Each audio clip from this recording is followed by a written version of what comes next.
Very soon we will all see the building of the third temple in Jerusalem. The table of showbread is ready. The menorah is ready. All of the golden pieces are ready. Algo extraordinario está ocurriendo en Jerusalén. Por primera vez en la historia moderna, una vaca rojiza ha sido sacrificada. Un ritual olvidado por siglos, ahora vuelve a ser realidad. ¿Pero qué significa esto? Para muchos, este acto marca el comienzo de los preparativos para el tercer santuario, un evento profetizado hace milenios y que podría cambiarlo todo. Detrás de cada símbolo, la vaca, el altar, el templo, hay una señal. ¿Estamos presenciando el inicio de los tiempos finales? Quédate, porque lo que estás a punto de ver no es una teoría. Está sucediendo ahora mismo. El 8 de julio de 2025, algo extraordinario ocurrió en Shiloh, al norte de Israel. Un acontecimiento largamente anticipado por creyentes y estudiosos por igual, incluso durante siglos. Ese día, bajo la estricta observación de autoridades religiosas, se llevó a cabo un simulacro monumental, la representación ceremonial del antiguo sacrificio de la vaca rojiza, un rito profundamente conectado con las escrituras y las leyes de purificación reveladas en el libro de Números, capítulo 19. Esta vaca, considerada por la tradición hebrea como el símbolo máximo de pureza espiritual, debía presentar un pelaje completamente rojizo, sin ninguna imperfección ni pelos de otro color. Tras años de selección meticulosa y cría especializada, una candidata fue finalmente elegida. Pero justo antes de comenzar el procedimiento oficial, surgió una sorpresa. Uno de los sacerdotes principales detectó lo impensable, un solitario pelo negro escondido entre la rojiza melena. Esa diminuta imperfección fue suficiente para descalificarla como válida para el sacrificio verdadero. Pero aquí viene lo inesperado.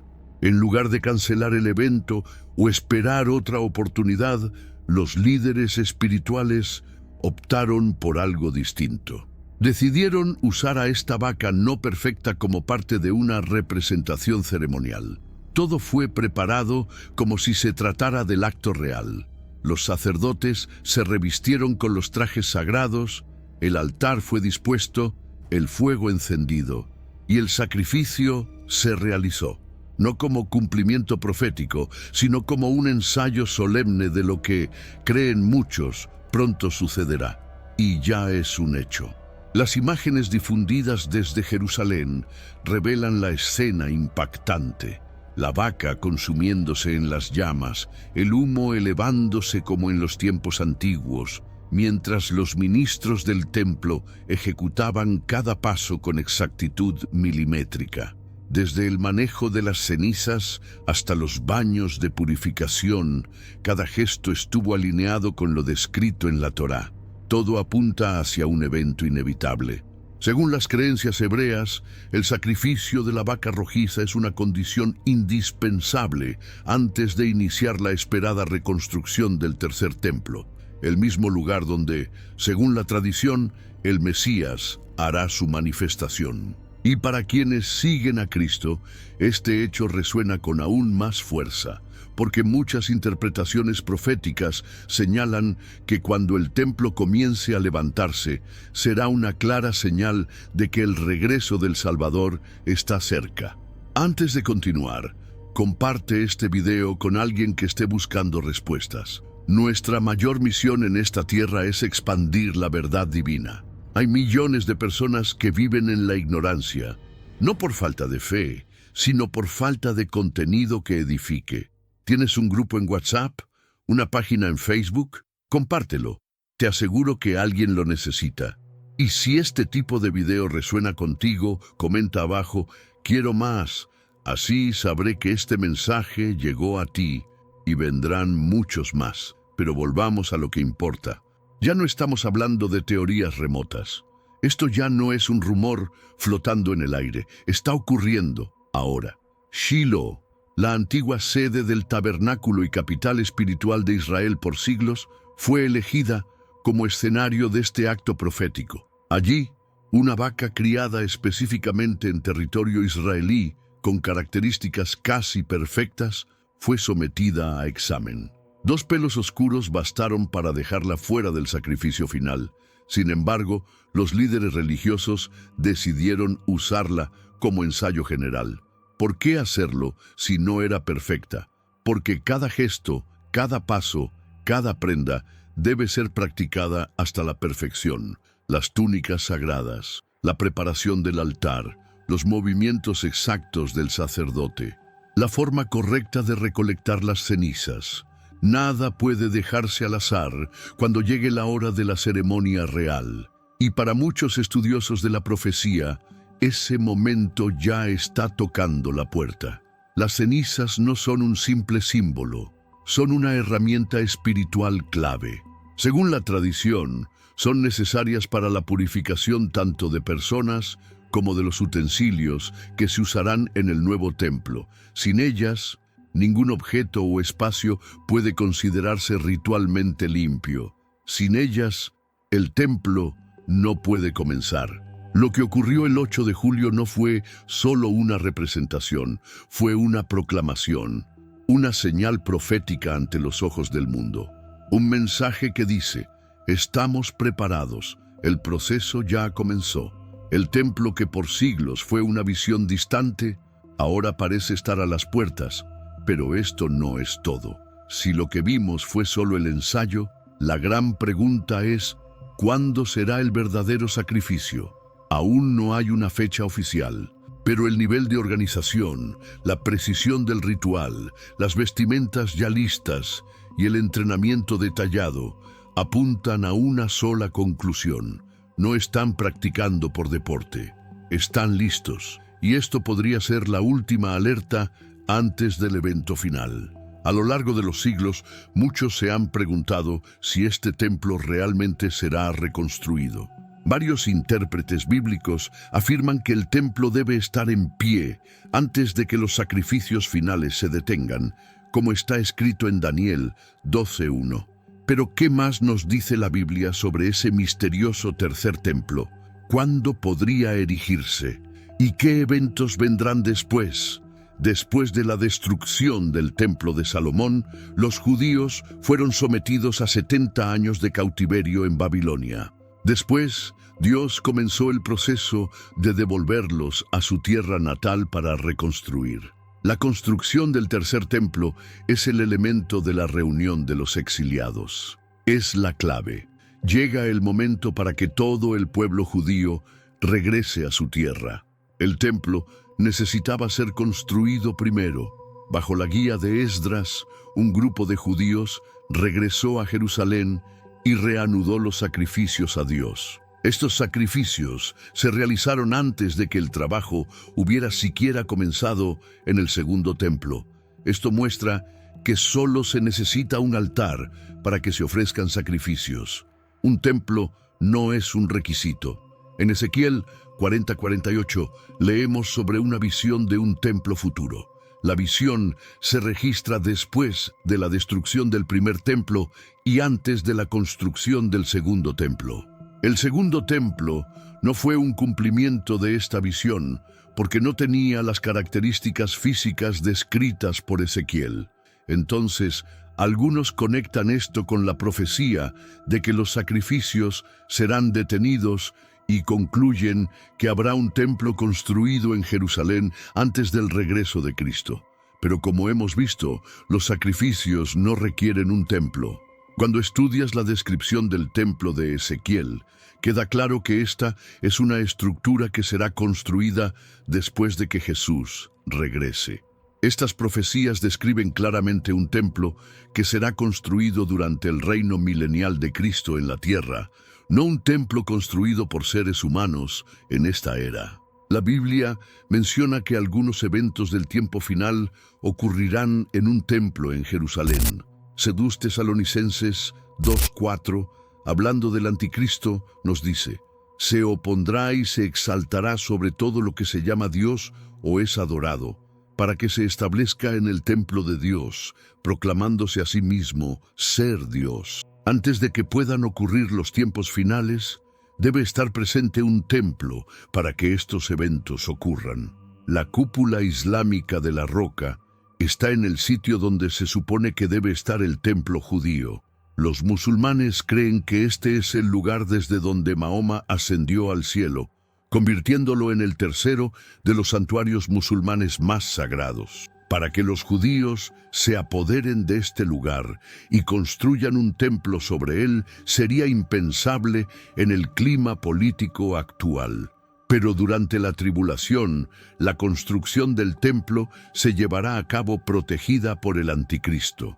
Cuando veamos que se está construyendo el templo, podemos estar seguros de que los tiempos finales están verdaderamente sobre nosotros. A finales de la década de 1960, se estableció la organización Los Fieles, cuyo nombre completo es Los Fieles del Monte del Templo y la Tierra de Israel, para reconstruir el templo.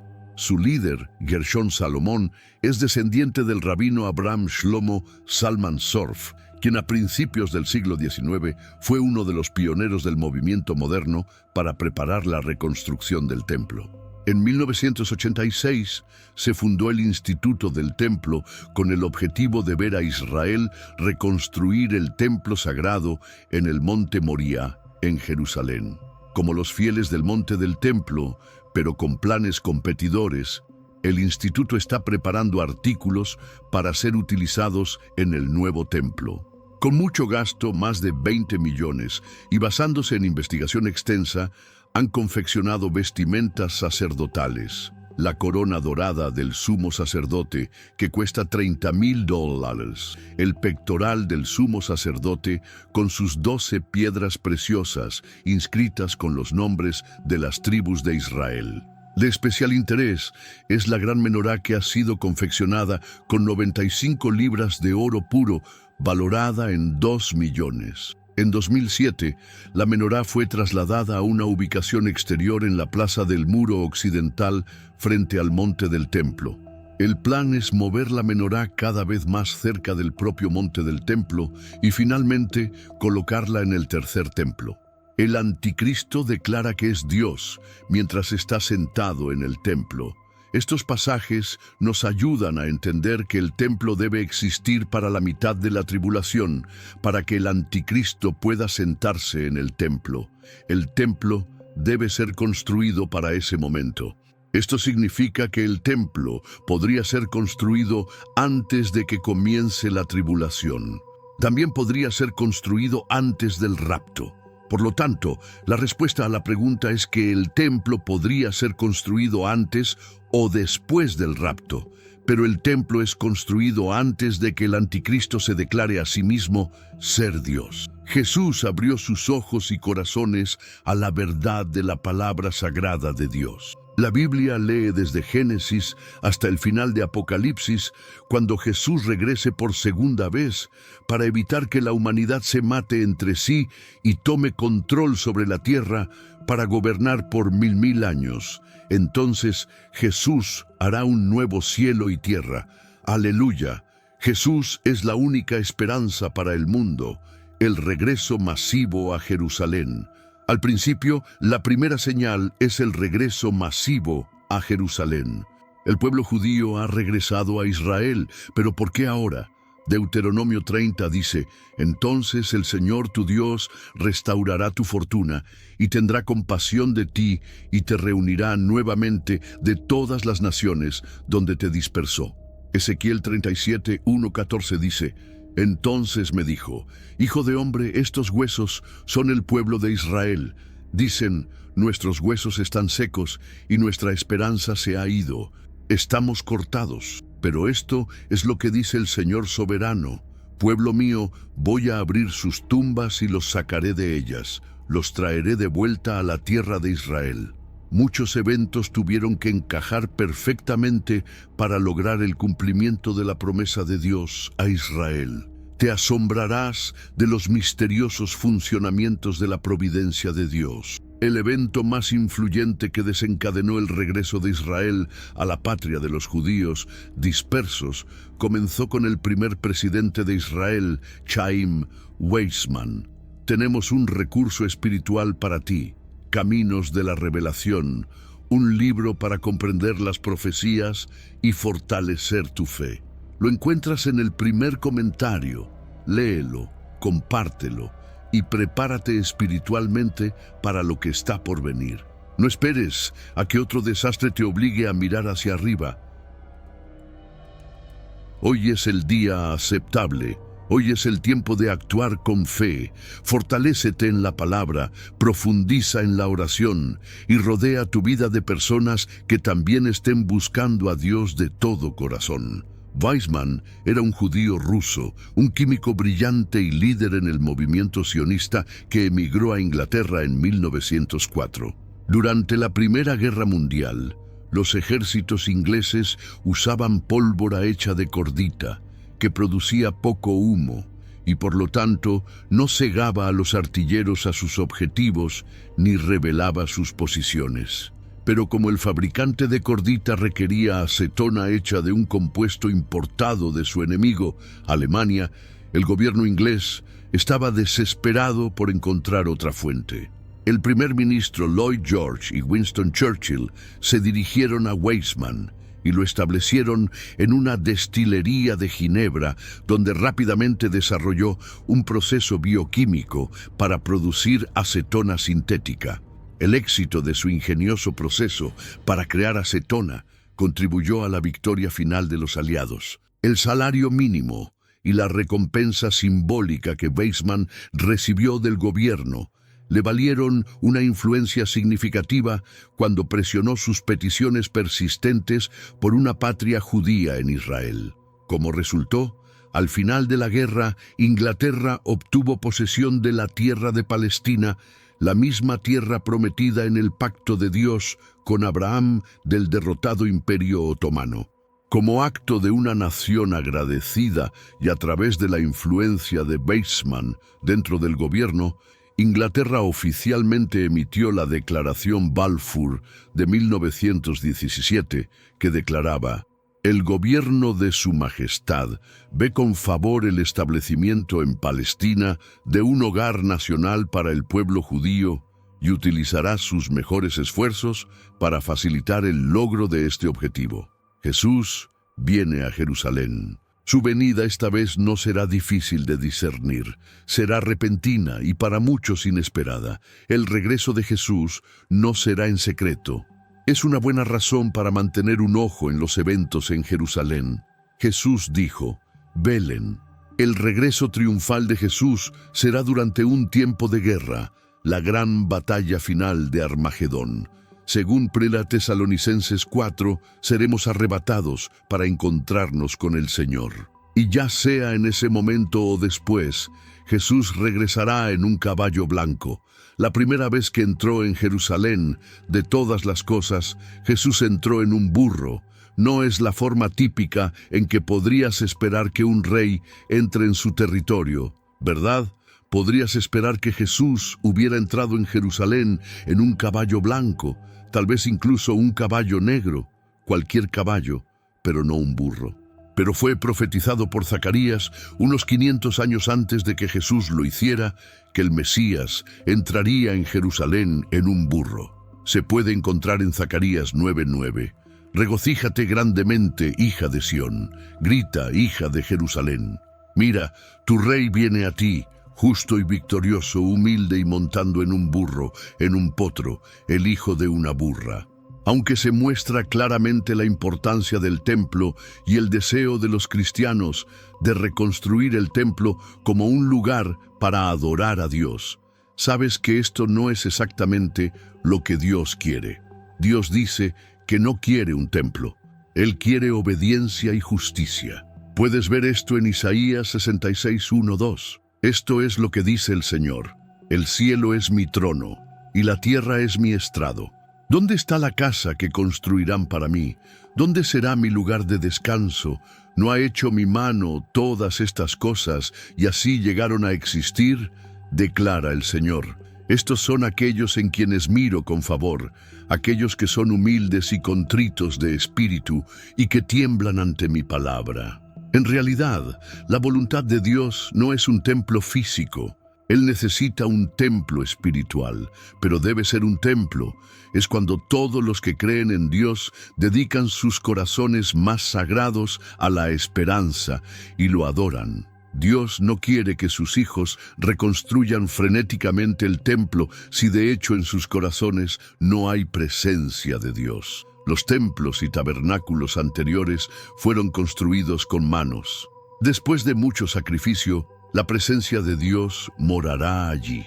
Pero después del sacrificio de Cristo, el templo de Dios está ahora en nuestro espíritu, que no está construido con manos. Como cristianos, somos el templo de Dios. En el Antiguo Testamento, Dios Todopoderoso estableció con el sacerdocio cómo debería construirse la casa de Dios, ya que aquí es donde moraría su espíritu en la tierra.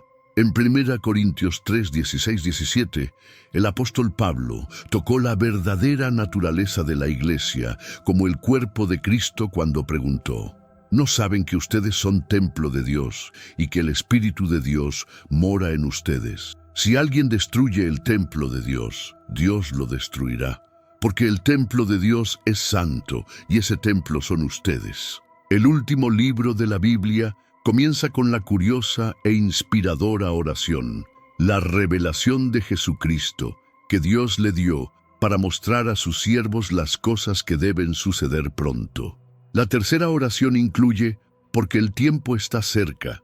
Tan asombrosas son las últimas palabras registradas de Jesús al final del libro. Ciertamente vengo pronto.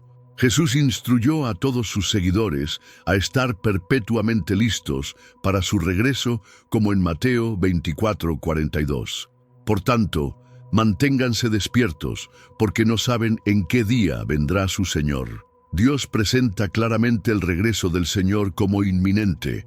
¿Por qué entonces no ha regresado después de más de 2000 años desde su partida visible del Monte de los Olivos? Jesús dijo que venía pronto. Entonces, ¿qué significa pronto?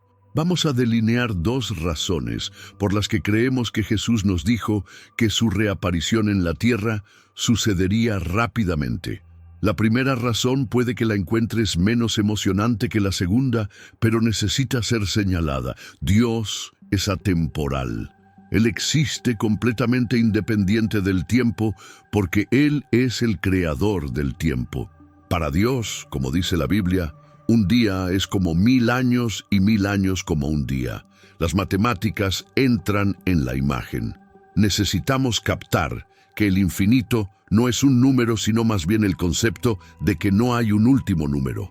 Podemos contar y contar y contar, pero siempre está la posibilidad de agregar otro número.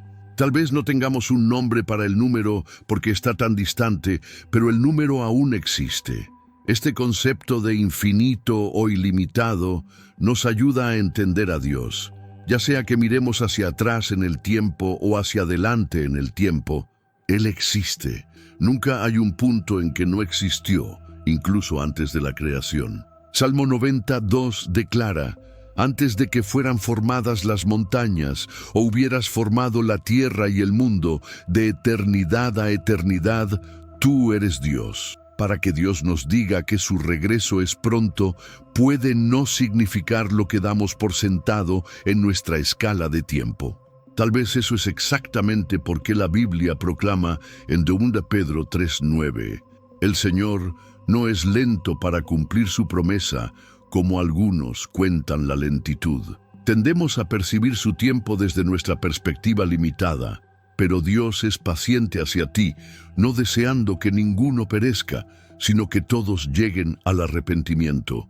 En lugar de esperar sin esperanza y gradualmente debilitar tu fe, el mejor enfoque es enfocarse en observar tu entorno. Quizás lo que está sucediendo a tu alrededor es la señal más clara de que los tiempos finales están llegando muy pronto. La primera señal que necesitamos estar observando es el aumento de falsos profetas. ¿Por qué es que los profetas falsos están aumentando actualmente? La respuesta es que estamos al final del tiempo. Jesús profetizó la era de los profetas falsos. Satanás está usando profetas falsos para confundir al mundo, al empoderarlos para ver visiones y realizar milagros falsos. En adelante, no te ates a las visiones y milagros falsos de los profetas falsos. Más bien ven a las visiones del Señor. La segunda señal es el aumento de terremotos. El terremoto del día de Año Nuevo en Japón sirvió como una advertencia de un 2024 inquieto. Y de hecho, lo fue. En solo los primeros 6 meses de 2024, miles de terremotos, tanto grandes como pequeños, han ocurrido en todo el mundo.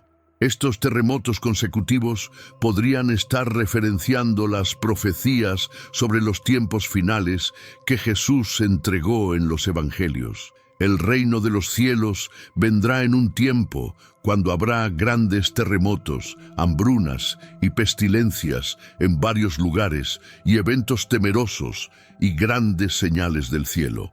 La tercera señal que estamos viendo y está sucediendo ahora mismo es el aumento del amor frío. Cuando lees estos versículos, ¿qué surge en tu mente? Mateo 24, 10, 12. En ese tiempo, muchos se apartarán de la fe y se traicionarán y odiarán unos a otros. Debido al aumento de la maldad, el amor de la mayoría se enfriará. La tecnología, aunque ha causado algo bueno, definitivamente ha traído algo malo con ella. Esta parece ser una de las principales razones que causa que el amor de las personas entre sí se enfríe. El efecto de esta frialdad es que el hermano traiciona al hermano. Mateo 24:10. Entonces muchos se apartarán y se traicionarán unos a otros y se odiarán unos a otros. Ese odio es el resultado final del amor hipócrita. Solo la cáscara del amor, donde la calidez se ha ido y el hielo ha entrado. Jesús dice que la razón de este aumento del amor frío e hipócrita que eventualmente traiciona a un hermano se debe al aumento de la falta de ley. Eso vale la pena pensar porque podrías querer darlo vuelta así. Porque el amor se enfrió. Hay mucha falta de ley. La raíz de esta creciente frialdad del amor en la iglesia entre sí es una hostilidad profunda hacia la autoridad. Esa es mi interpretación de la falta de ley. Una hostilidad profunda hacia la autoridad, especialmente la autoridad de Dios. Eso es lo que es la falta de ley en su raíz. Desde que el amor frío, dice Jesús, viene del aumento de la falta de ley.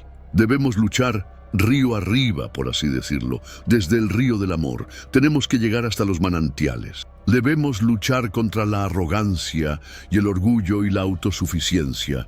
La falta de ley significa que queremos ser nuestra propia ley.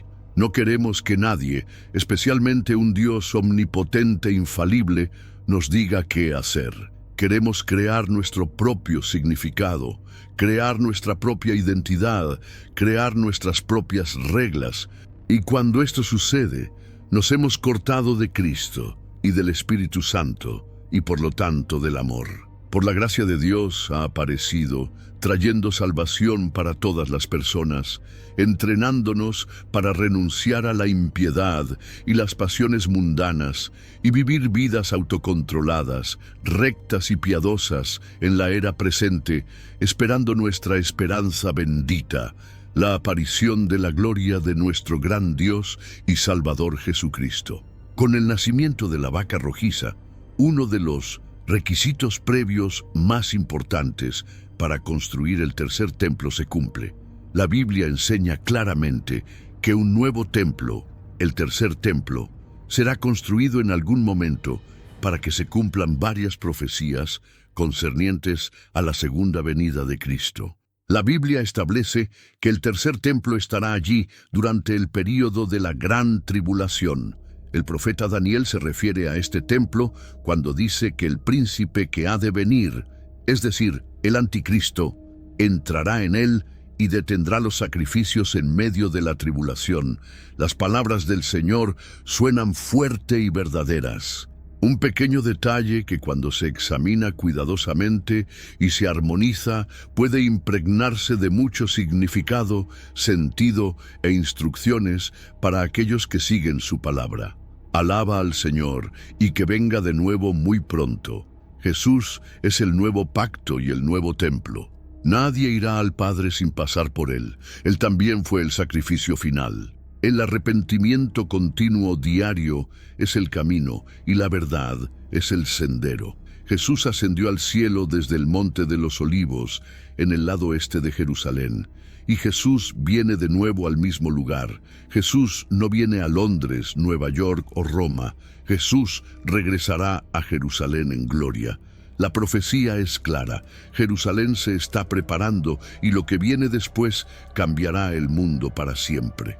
Durante siglos, los creyentes han estado observando las señales principales que marcarían el acercamiento de la segunda venida, y ahora mismo están sucediendo. El momento profético que cambiará toda la historia humana está ante nosotros. ¿Estás listo?